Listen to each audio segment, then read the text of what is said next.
One of the most helpful ways I've found to think about what it means to be a Christian is to consider our faith from the perspective of the two bookends that Christ told us to live out: the Great Commandment and the Great Commission. In Matthew chapter 22, verses 36 through 40, a Pharisee asked Jesus, "Teacher, which is the greatest commandment in the law?"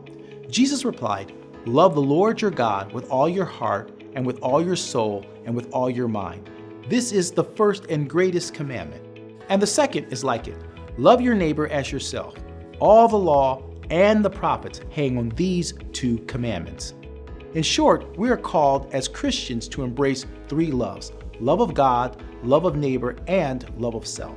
Later in the Gospel of Matthew, in chapter 28, verses 18 through 20, Jesus gives us the second bookend of our faith. As the disciples waited for Jesus, he came to them and said, "All authority in heaven and on earth has been given to me. Therefore, go and make disciples of all nations, baptizing them in the name of the Father and of the Son and of the Holy Spirit, and teach them to obey everything I have commanded you." This is our Great Commission, making disciples and sharing Christ's teachings. But what do these two pillars of our Christian faith have to do with pro-life work? Here at CareNet, we are a gospel-centered ministry. Accordingly, we believe that everything we do should reflect these two Christ-originated directives. So let me explain how CareNet is indeed a ministry that helps people live out the Great Commandment so they can fulfill the Great Commission. And I'll show you how this helps us be more effective in our pro-life work. When we're serving women and men considering abortion, we are helping them to live out the Great Commandment. Remember, the Great Commandment involves three loves: God, neighbor, and self. When we help a mother and father choose life, we are helping them love God by sacrificially loving his image bearer in the mother's womb. And of course, the child in the womb is the mother and the father's neighbor. The word neighbor in the Greek means near one or near fellow, and we talk about nearness in terms of proximity, next to someone, and relationship, next of kin. So the baby in the womb is the mother's nearest near one in the most intimate sense. The same is true for the father, since the baby in the womb is bone of his bone and flesh of his flesh. Finally, since abortion is an assault on one's own humanity that often leads to long-lasting and harmful consequences, as well as a sin that leads to God's judgment, resisting it is an act of self-love. So the three loves, God, neighbor, and self, are evident when one chooses life.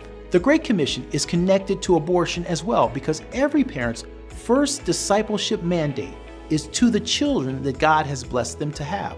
So, ending the life of one's child in the womb, a neighbor that the mother and father are called to disciple, is a violation of the Great Commission. After all, you can't make a disciple of someone whose life you've ended. So abortion is a violation of both the Great Commandment and the Great Commission, which is why Christians who are called by Christ to live out these great mandates cannot be pro-choice. This perspective is a key aspect of being pro-abundant life. Remember, in John 10:10, Christ says that he came to give us not only life, but abundant life. The abundant life that Christ is talking about in John 10:10 comes from living out the Great Commandment and fulfilling the Great Commission, which of course is what Christ modeled in his humanity on earth. This has a direct impact on the way we work to save unborn children from abortion. We focus on helping men be involved, responsible, and committed fathers so that they can help the mother of the baby make a life decision. We also help couples form strong marriages so that when an unborn life is saved, a God-honoring family is formed.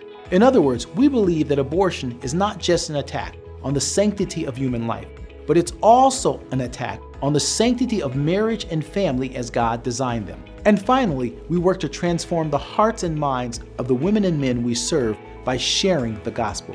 We don't run a transactional business. CareNet is a transformational ministry called to make disciples of the people we serve.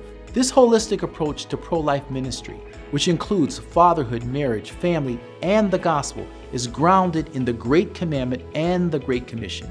It saves babies from abortion now while preventing future abortions by addressing the issues that cause women and men to consider abortion in the first place. This pro-abundant life vision has enabled CareNet's network of affiliated pregnancy centers, church partners, and national hotline to share the gospel with nearly 150,000 women and men and save nearly 70,000 babies from abortion each and every year. I'm Roland Warren for CareNet.